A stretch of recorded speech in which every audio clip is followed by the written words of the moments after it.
So I'm in my polytunnel this morning and I'm going to pot up some, well, they're silver birch, but they're actually the seeds of a Jack Montii white birch, which I've got in my garden. I took the seeds not last year, the year before, and I put them into a seed tray just with normal soil, and then they germinated the next year, and this is the result. So as you can see there, I've probably got about, I think maybe 10 young trees in there.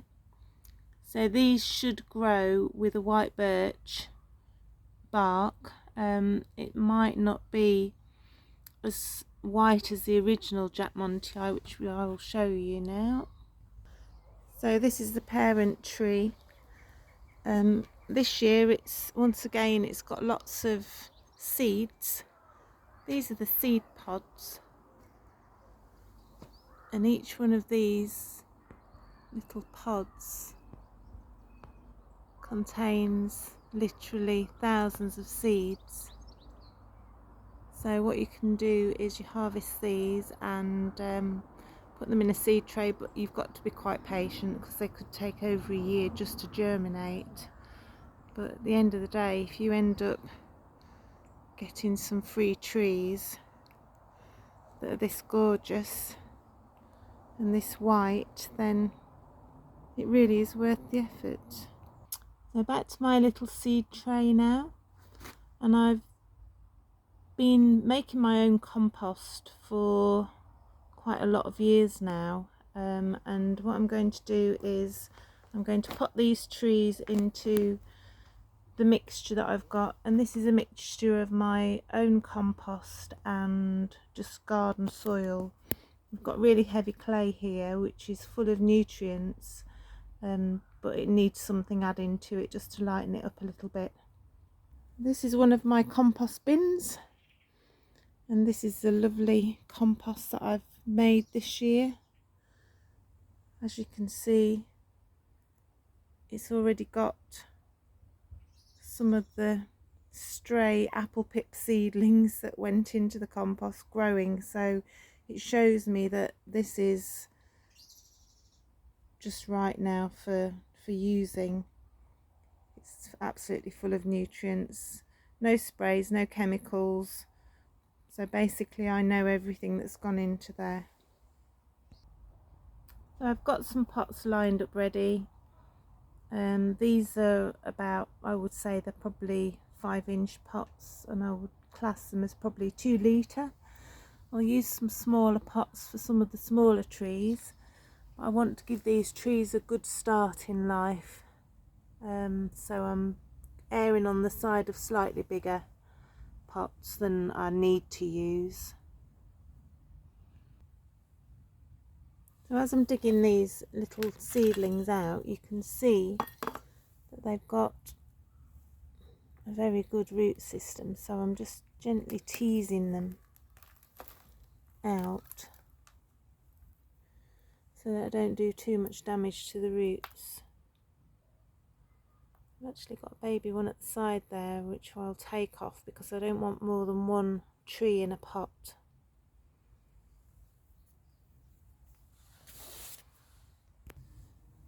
So I'm going to scoop a bit of this ready mixed compost mix that I've got ready into the bottom of the pot.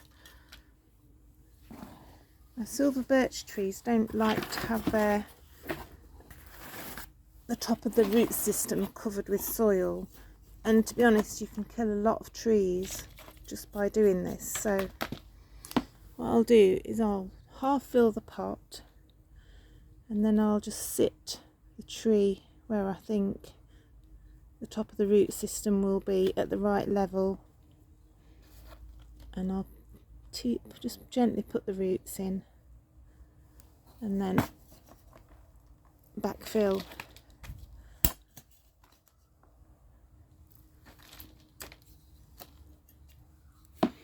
And just gently press down the soil as I'm going.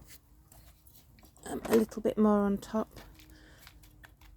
Now I know a lot of people don't think it's a good idea to use garden soil when potting things on. But to be honest, because these are trees and they're going to end up going out into the woodland, I think that they get the best chance of being able to adapt to the new soil conditions that they'll have when they get there.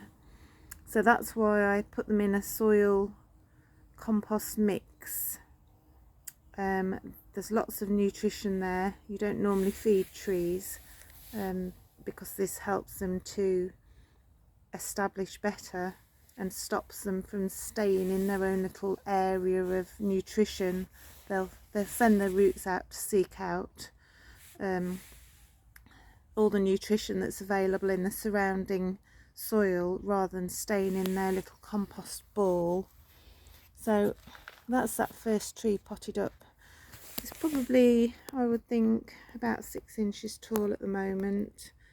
I'll water it in and I'll make sure that it never goes dry throughout the summertime, and then in the coming autumn stroke winter time, I'll plant it out in some of the gaps in the woodland.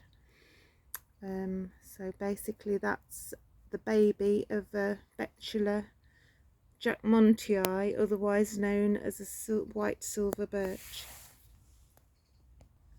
Now this little one that I took from the side of the one that I've just potted up, I'm going to put it into quite a small pot for the same reason as I've just told you about trees not wanting to be in a massive pot, really, because it makes it harder to find somewhere to plant it.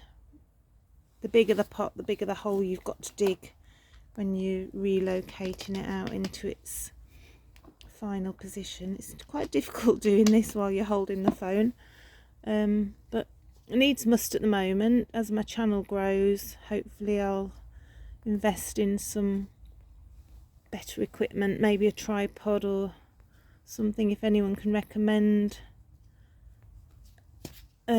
some equipment for me to be able to make my life a little bit easier. So nice and quick and simple. That's that one. So that's the baby one, which is probably about 2.5 inches tall, and that's the other one that I potted up earlier. Okay, thanks for watching. I really do appreciate everybody's attention, and obviously if you can give me a like and subscribe to my channel, that would be amazing. Later on in the year I'm going to be showing you all of my roses, and then maybe in the autumn time we'll get on to broom making. I'll give a quick glance at some of the birch that I've got ready. I collect basically hundreds and hundreds of tubs of birch. Broom making is my business, and luckily for me, my woodland's full of silver birch trees, so I've got a constant supply of materials all the time. Okay, so I'll be popping off now. Bye for now. I've got a busy day in the garden. I've still got loads and loads of roses that I'm relocating. I've completely shifted the garden this year. I did have a dedicated cutting rose garden, but now I've decided to incorporate them actually into the main garden, so that I can show them to you on my videos and obviously get the benefits of them at a closer quarter than having to go into a different section of the land to actually look at the roses. So bye for now, have a fabulous day. Apparently the sun's coming out later, so that's good news.